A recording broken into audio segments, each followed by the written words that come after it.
ମାନେ ଆଉ କାଲି ଏ ପରିସ୍ଥିତି ହେଲା ମୁଁ ଖାଲି ପ୍ରଭୁଙ୍କୁ ଡାକୁଥାଏ, ପ୍ରଭୁ ବଞ୍ଚାଅ, ଜୟ ଜଗନ୍ନାଥ। ହଠାତ୍ ବିଶ୍ୱାସ କରିବା 400 ମିଟର ଖଣ୍ଡେ ଅଛି, ଏତେ ମାତ୍ରାରେ ଗୋଟେ କ'ଣ ଗୋଟେ ଝଟକା ଭଳିଆ ଆସିଲା। ଆପଣ ବିଶ୍ୱାସ କରିବେ, ମାନେ ଆମେ ଏମିତି ଆଗୁଆ ଅଛୁ, ଆମେ ଏମିତିଆ ରହିଗଲୁ। ଆପଣ ବିଶ୍ୱାସ କରିବେ, ସେଠି ପିଲାମାନେ ଡାକୁଥାନ୍ତି ପ୍ରଭୁ, ମା ବାପା ଏମିତି ହଉଥାନ୍ତି, ମାନେ ଚିତ୍କାର, ମାନେ ମତେ ଲାଗୁଥାଏ ଏଇଟା ଶେଷ ଶବ୍ଦ ତାଙ୍କର। ଆଜି ଆସୁଛି କାଳିଆ ରାଜା ରେ ବଜାରେ ବଜା, ଆଜି ଦୁଲୁକୁଛି ବଡ଼ ଦାଣ୍ଡରେ ବଜାରେ ବଜା।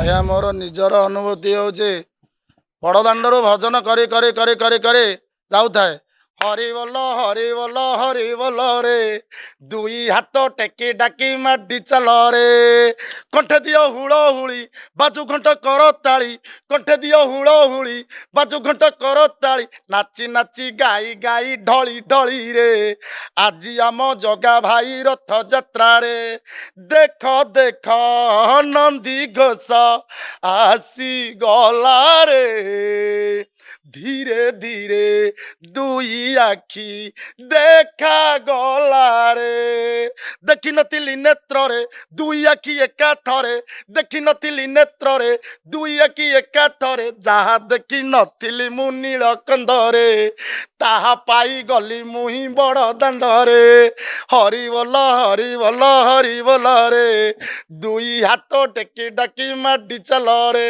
ଏ ଗୀତଟି ଲେଖିଥିଲି ପ୍ରଭୁଙ୍କ ପାଇଁ।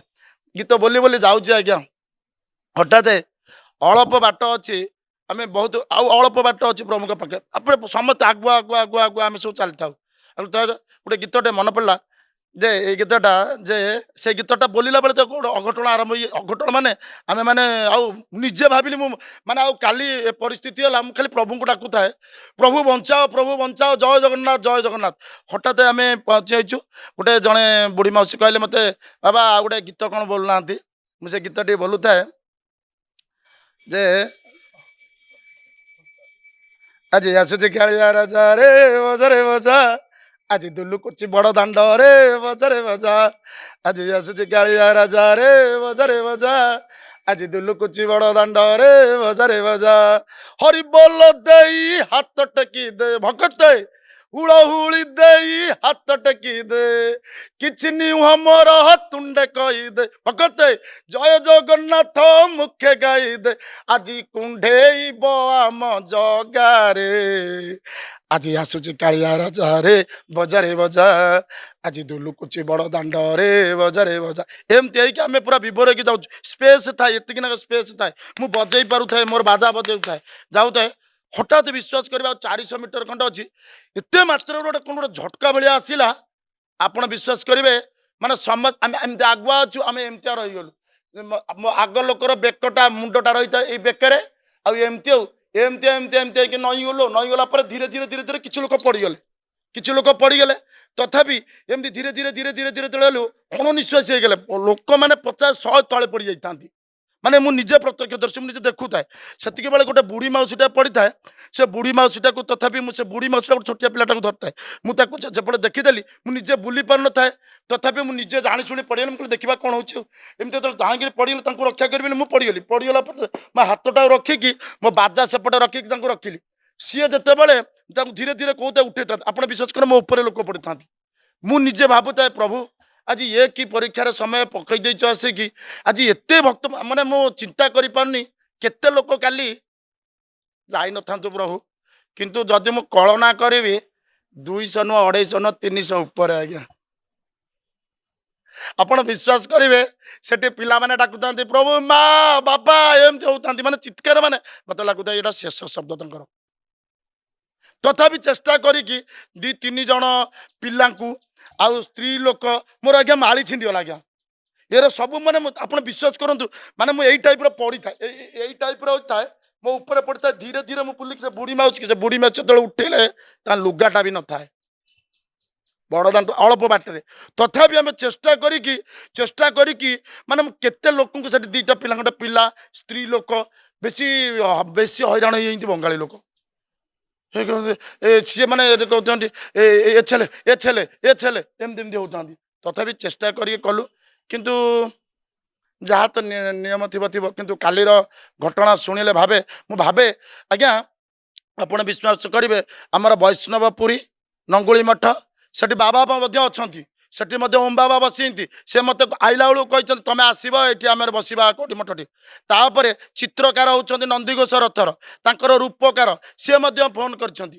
ଆମର ଇଏ ଭାଇ ମଧ୍ୟ ଅଛନ୍ତି ଦଇତାପତି ଭାଇ ମଧ୍ୟ ତିନିଟା, ବାବା ତମେ ଏପଟେ ଆସିବ ଆମେ ପାଖରେ ବସିବା ଏଠି ଦେଖିବା ଇଏ କରିବା। ମୁଁ କହିଲି ନାହିଁ, ଆଜି ଆଜି ପ୍ରଭୁଙ୍କ ପାଖକୁ ପହଞ୍ଚିବା ପାଇଁ ହେଲେ ପ୍ରଭୁ ଭକତ ମେଳରେ ଯିବ, ଠିକ ନା ନାହିଁ? ଆଜି ସେଇ ଯେଉଁ ବେଶଟାକୁ ଆମେ ଭକତ ମେଳରେ ଯିବ, ମୋତେ ଲାଗୁଛି ପ୍ରଭୁ କାଲି ମୋତେ ସେଇ ଭେଟରେ ନେଇକି ଯାଇଥିଲେ ତାଙ୍କର କାର୍ଯ୍ୟରେ ଲଗେଇବେ ବୋଲି। ସେ କିଛି ଭକତ ଯାଇଛନ୍ତି ଆଜ୍ଞା, କାଲି ନିଶ୍ଚିତ ଭାବରେ ବୈକୁଣ୍ଠ ପ୍ରାପ୍ତି ହେଇଛନ୍ତି। ଆମେ ଏଇଆ ତ କହିବା ନା, ଆଉ କ'ଣ କରିବା? ଆଉ କିଛି କହିପାରିବା? ଆମେ ଆଉ କିଛି କହିପାରିବା ପ୍ରଭୁଙ୍କ ପାଖରେ ବୋଲି? ଆଉ କ'ଣ ତାଙ୍କ ସଂସାରିକ ପିଲାଟିଏ ଫେରେଇ ପାରିବା? ପ୍ରଭୁ ତାଙ୍କ ବିଚାର କରିବେ। କିନ୍ତୁ କାଲିର ଘଟଣା ବହୁତ ଦୁଃଖ ଦିଅ ଆଜ୍ଞା। ମୁଁ ଆଜ୍ଞା ମୁଁ 1.5 ଘଣ୍ଟା ଲଢ଼େଇ କରିଛି, 1.5 ଘଣ୍ଟା ଏଇପଟିଆ ରହିକି କେମିତି କାହାକୁ ଗୋଟେ ନେଇକି। ଆଉ ଗୋଟେ କଥା ଜାଣିଛନ୍ତି, ପାଖରେ ଯେଉଁ ଦୋକାନ ଅଛନ୍ତି ମୁଁ ଗୋଟେ ଜଣକୁ ନେଇକି ବହୁତ କଷ୍ଟରେ ନେଇକି ଆପଣ କାଲି ମୁଁ କାଲିଠୁ ମାନେ ଏତେ ମାନେ ମୁଁ ଏତେ ମୁଁ ମାନେ ଗୋଟିଏ ବାପା ଆଉ ଗୋଟିଏ ଝିଅଟାକୁ ବହୁତ କଷ୍ଟ ସେମାନେ। ମେନ୍ ହେଉଛି କ'ଣ, ଆମେ ତଳେ ଭଲକି ପଡ଼ିନୁ ବୋଲି ବଞ୍ଚି ହେଇଛୁ। ଯେଉଁମାନେ ପଡ଼ିଗଲେ ତା ଉପରେ ପଡ଼ିଗଲେ, ତା ଉପରେ ଲୋକ ଯେଉଁ ପଡ଼ିଗଲେ ସେଇଠି ଲୋକର ଆଉ ବଳ ପାଇଲାନି। ଆଉ ସେଠି ଆପଣ ହାତ ବୁଲିବାକୁ ନାହିଁ। ସେ କରକୁ ତଥାପି ମୁଁ ଠେଲି ଠେଲି ନେଇଗଲି। ସେ ଦୋକାନୀ ଜଣେ କ'ଣ ମୋତେ କ'ଣ କହିଲା ଜାଣିଛନ୍ତି? ସେ ଦୋକାନୀ ପାଖରେ ଲୋକଟେ କହିଲେ ଆଜ୍ଞା ଏଠି କରେଣ୍ଟ ହେଇଯାଇଛି, ଗାଡ଼ିକି ଆସନ୍ତୁ ଯେ ଏଇଟା କରେଣ୍ଟ ଦିଆଯାଇଛି। ମାନେ ପ୍ରଭୁ କି ମାନେ ଗୋଟେ ଦୁଃଖ ଲାଗୁଥାଏ। ମୁଁ କହିଲି ଆଜ୍ଞା ମରିଯାଉନ୍ତି ଲୋକ, ମରିଯାଉନ୍ତି ଲୋକ। ତଥାପି ଏ ତ ସେ କହିଛି ଯୋଉଠି ପ୍ରଭୁ ରହିବେ ସେଇଠି, ଯୋଉଠି ରାମ ରହିବେ ସେଇଠି ରାବଣ ରହିବେ। କିନ୍ତୁ କାଲିର ଘଟଣା ପାଇଁ ଏତିକି ପ୍ରଭୁଙ୍କ ପାଖରେ ପ୍ରାର୍ଥନା କରିବେ, ଯେଉଁମାନେ ଶରୀର ଅସୁସ୍ଥ ଅଛନ୍ତି ସେମାନଙ୍କ ପାଇଁ ଏତିକି ପ୍ରଭୁଙ୍କ ପାଖରେ ପ୍ରାର୍ଥନା କରିବେ, ସେମାନେ ସୁସ୍ଥ ହେଇଯାଆନ୍ତୁ। ଯଦି କାହା ସଂସାରରୁ କେହି କାଲି ସ୍ୱର୍ଗଧାମ, ତେଣୁ ଯାହାର ଯେତିକିରେ ପରମାୟୁ ଥିବ ସେତିକି ଯିବ। ଏଇଆ କେହି ଭାବିନଥିଲେ ଅଘଟଣଟା ଏମିତି ହବ ବୋଲି, ସେଥିପାଇଁ ଏତିକି ପ୍ରାର୍ଥନା କରିବି। ବ୍ରହ୍ମା ମୁରାରେ ତ୍ରିପୁରାନ୍ତକାରେ ଭାନୁ ସହସେ ଭୂମି ସୁତ ବୁଧଶ୍ଚ গুরস্য শুক্র শনিরাহু কেতব সর্বে গ্রহা শান্তি করা ভবতু। ଆମେ କିଛି କରିପାରିବାନି, ତୁମେ ମଧ୍ୟ ପ୍ରାର୍ଥନା କର। ଯେଉଁମାନେ ଯାଇଛନ୍ତି ଆମେ ଫେରାଇ ପାରିବା କି ଆଜ୍ଞା? ଆଉ ଜନ୍ମ ମୃତ୍ୟୁ ପ୍ରଭୁଙ୍କ ହାତରେ। ଏଇଆ ସେଇ ଦାଣ୍ଡରେ ଏମିତି ଘଟିଲେ ଲୋକମାନେ ପ୍ରଭୁଙ୍କୁ ଟିକେ ନାକୁ ଅଲଗା ପାଖରେ କହିବେ ମୁଁ ଯାଇଥିଲି ଜଗା ପାଖକୁ ଯେ ଜଗା ମୋର କ'ଣ ନେଇଗଲା, ସ୍ୱାମୀ ନେଇଗଲା, ପୁଅ ନେଇଗଲା, ଇଏ ନେଇଗଲା। ତଥାପି ଏତିକି ଅନୁରୋଧ କରିବେ ପ୍ରଭୁଙ୍କୁ ନିନ୍ଦିବେନି। ଯାହା ତ ଘଟିବାର ଥିଲା ଘଟିଛି, ଆଉ ଯାହା ଆଗକୁ ଘଟିବ ଆପଣଙ୍କର ନିଶ୍ଚିନ୍ତ ଭଲ ହବ। ଜୟ ଶ୍ରୀ ଜଗନ୍ନାଥ ସ୍ୱାମୀଙ୍କର ଜୟ।